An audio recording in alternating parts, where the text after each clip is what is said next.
proportional representation should be considered, and if only because the first past the post system, in that system you run the very, and in fact it has in fact happened, especially in our countries where things are heavily polarized. I don't think proportional representation works, and the disadvantage to a proportional representation is that it can provide a system whereby no one party commands the majority, so you end up forming coalitions.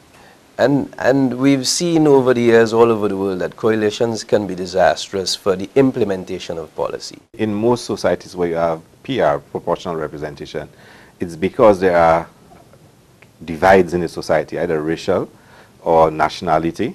You don't really find PR in instances where you have homogeneous societies. So maybe on the basis of race, cultural or ethnic identities, you have it because you want everybody represented in some form or the other. In Parliament, I don't think that's the case in St. Lucia. I believe that we should continue with a first past the post. Figures like 11.6 or 13.4 or 16.1 do not tell the whole story. Sometimes they don't even begin to tell the story. And I could give an example only quite recently, I think within the last 3 years, the Grenada election, where the opposition actually polled more votes in total than the government, and yet still they have formed the government by virtue of the fact that they have a larger number of constituencies under their control. The opposition had a larger number of votes. There may be instances where a party may get a larger percentage of the popular vote, but less seats. But I mean, that's rare. It doesn't happen very often.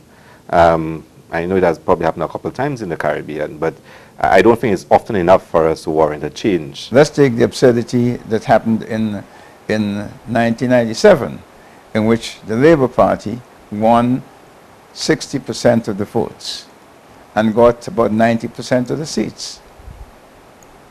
I think that we ought to go on a proportional representation, so that you get 60% of the votes, you get 60% of the seats, as is now during the last elections.